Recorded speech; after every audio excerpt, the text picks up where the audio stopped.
question du travail, la question de sa qualité, de sa quantité, de sa rémunération, de sa valeur, de sa durée, y compris ce qui se passe en amont du travail, c'est-à-dire la formation à l'école.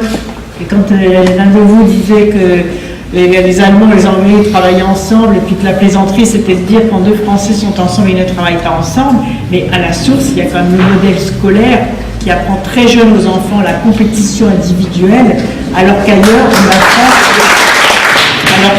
dans tous les autres systèmes scolaires, et il y a eu des comparaisons internationales sur ce sujet, d'ailleurs vous avez vu qu'il a renvoyé le système scolaire français bien loin dans le classement des pays de l'OCDE, la Finlande en avant, je me suis rendue récemment pour voir cela, effectivement en Finlande, il y a une formation des enfants très tôt, à la prise en compte de la plus-value collective, d'un travail collectif.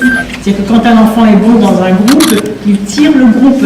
Et quand un enfant est moins bon dans un groupe, le groupe utilise malgré tout les volets ou les qualités dans lesquelles cet enfant marque aussi des points. Donc du coup, la valeur du travail collectif est plus forte que l'addition de la compétence de chaque enfant.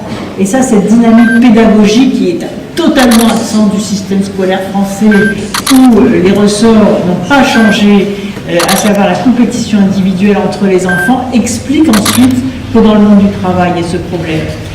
De la même façon, quand l'un d'entre vous évoque la question du management, quand on voit la pauvreté dans les écoles d'ingénieurs, de l'éducation au management, et même d'une certaine façon, par exemple, la reprise des bizutages dans les écoles d'ingénieurs, je dis cela parce que j'en entendais encore parler quelque part, ça veut dire quelque chose, ça veut dire que la férocité des relations humaines est intégrée dès le départ dans les écoles d'ingénieurs et que le qualitatif de la relation humaine ou la plus-value humaine qu'apporte un bon management ou un bon respect des hommes et des femmes qui sont dans l'entreprise est très rarement enseigné aux ingénieurs et aux futurs dirigeants de nos entreprises, alors que dans tous les autres pays d'Europe, même au-delà des frontières européennes, même au Japon, c'est dire, il y a des études comparatives, même aujourd'hui au Japon, dans les écoles d'ingénieurs, alors que c'est un pays qui était réputé pour sa férocité dans les relations au travail, on a désormais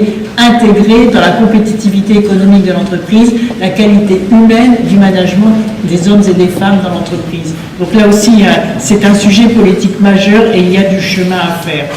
Et donc en un mot, je trouve que le débat que nous avons eu ce soir, finalement, cristallise cette question centrale de la dignité du travail. Et au fond, c'est aussi cette question centrale aujourd'hui qui mobilise les Français. C'est la question de la dignité et c'est la question du respect. Et je dirais que la dignité, ce n'est pas seulement le contraire du mépris dans lequel le pouvoir traite aujourd'hui les Français, mais la dignité, c'est cette valeur propre à toute personne humaine qui fait qu'elle est considérée comme une fin et non comme un moyen. Alors c'est d'autant plus vrai dans le monde du travail. Comme une personne et non comme un objet. Et d'ailleurs, c'est quand ils doutent de la France que les Français s'effrayent du monde, qu'ils se méfient les uns des autres. C'est quand ils n'ont plus confiance dans la France, et donc dans ses valeurs humaines, et donc en premier lieu les valeurs humaines au travail, on est au cœur de notre débat, que les Français perdent confiance en eux-mêmes. C'est quand ils voient aussi tant d'injustices que les Français se replient sur eux-mêmes. Et pour répondre à tout cela, point n'est besoin de se lamenter sur les sondages, nous ne les regardons même pas. On connaît, on sait, on les rencontre tous les jours, des gens qui se disent mais à quoi sert la politique si les sujets que je viens d'évoquer ne sont plus saisis à bras-le-corps par les responsables politiques. Et nous n'acceptons pas cela ici à Désir d'avenir, c'est pour ça que nous travaillons et que nous pensons que la France mérite mieux que d'être soumise à ces critères financiers. Et tout ce que nous avons dit, nous allons l'enrichir au fur et à mesure de ce que nous avons entendu. Nous avions dit, nous le redirons ici, qu'en 2012, nous ferons un pacte de confiance avec les jeunes, pour que chaque jeune ait une bonne raison de se lever le matin, parce que la société lui tendra la main au lieu de lui fermer les portes, par un emploi, par une formation, par un contrat d'apprentissage, par un service civique. Et oui, je dis qu'Thierry Mandion a dû nous quitter, mais que la question de l'interdiction des licenciements boursiers, nous la remettrons sur la table en 2012.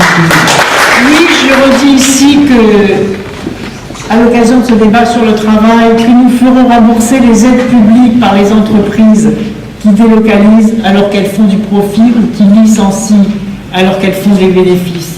Que nous ferons la sécurité sociale professionnelle. Quelqu'un a dit tout à l'heure le droit à la formation professionnelle pour tous. C'est si vrai, c'est inscrit dans la loi depuis 1971, on a encore tellement de mal.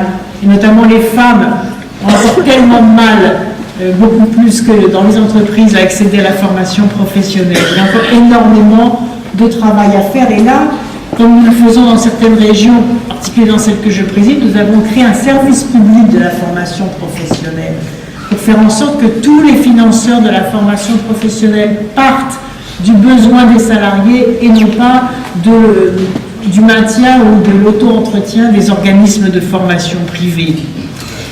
Et puis il y aura la création d'une banque publique d'investissement pour que les PME, qui sont le véritable tissu productif de la nation et de l'Europe, puissent investir et créer des emplois. Ça aussi, c'est directement lié à la question du travail, puisqu'on voit d'un côté que les entreprises du CAC 40, je le disais tout à l'heure, augmentent de 80% leurs résultats, et les sous-traitantes, qu'est-ce qu'elles deviennent? Il y a de grandes difficultés dans les PME sous-traitantes parce que les entreprises du CAC 40 qui font de gros profits mettent en compétition ensuite les entreprises sous-traitantes qui, elles, souffrent énormément et n'ont pas la capacité, du coup, d'augmenter les salaires ou d'embaucher. Donc on voit bien aussi que c'est par une juste répartition des bénéfices, des profits, des résultats des entreprises entre les groupes dominants et leurs sous-traitants qu'il y a là aussi une question politique majeure et une volonté de ne pas laisser au marché cette répartition, puisque ça ne marche pas. Il faudra donc bien que l'État soit davantage interventionniste dans cette logique d'une bonne répartition tout au long de la filière, des filières économiques et notamment des filières industrielles, parce qu'avec des bénéfices et des profits mieux répartis, on sait aussi que c'est comme ça qu'il y aura des salaires mieux distribués et moins d'inégalités salariales et d'ailleurs plus d'embauches dans les petites et moyennes entreprises sous-traitantes. Et puis enfin, il faudra redonner à l'éducation ses moyens pour que l'égalité des chances ne soit pas un vain mot. Mais en faisant écho à ce que nous avons entendu ce soir, il y aura aussi un gros travail à faire sur le contenu du travail. Et s'il y avait un objectif, il est quantitatif puisqu'il est là, et nos invités le redisaient de façon spectaculaire, pour réduire l'injuste écart d'espérance de vie. Qu'est-ce qu'il y a de plus injuste finalement dans une société que l'écart devant la maladie ou devant la mort? C'est quand même ça, l'injustice la plus effrayante. Et sur ce sujet-là, comme sur les autres, il faudra beaucoup de vérité, beaucoup d'exigence de démocratie, beaucoup de transparence. Car comme cela nous a été dit tout à l'heure, je l'ai noté, s'il y a 2,5 millions de salariés, 2,5 millions de personnes, nous dit François Berriot, qui sont aujourd'hui exposées à des produits cancérigènes, c'est-à-dire qui vont avoir le cancer. On le sait, 2,5 millions de personnes, et sans doute beaucoup de tabous dans bien d'autres domaines. Les tabous se lèvent seulement dans le domaine agricole avec l'exposition aux substances cancérigènes, et voyez avec quelle résistance aussi. Vous avez vu cette polémique sur les affiches. Pourquoi? Parce qu'elle choque la grande industrie agroalimentaire qui d'un côté produit toutes ces substances phytosanitaires et de l'autre côté, en effet, dénonce, ne lève pas le voile sur l'impact de ces substances phytosanitaires qui ont créé des dégâts considérables, non seulement sur les terres, mais aussi sur les hommes et les femmes qui cultivent la terre. Et donc on voit bien que sur cette question du contenu du travail, il y a la question de la démocratie qui est très directement liée. Et c'est pour ça que nous sommes vraiment dans le cœur de ce qui nous préoccupe ici, de ce pourquoi nous nous battons.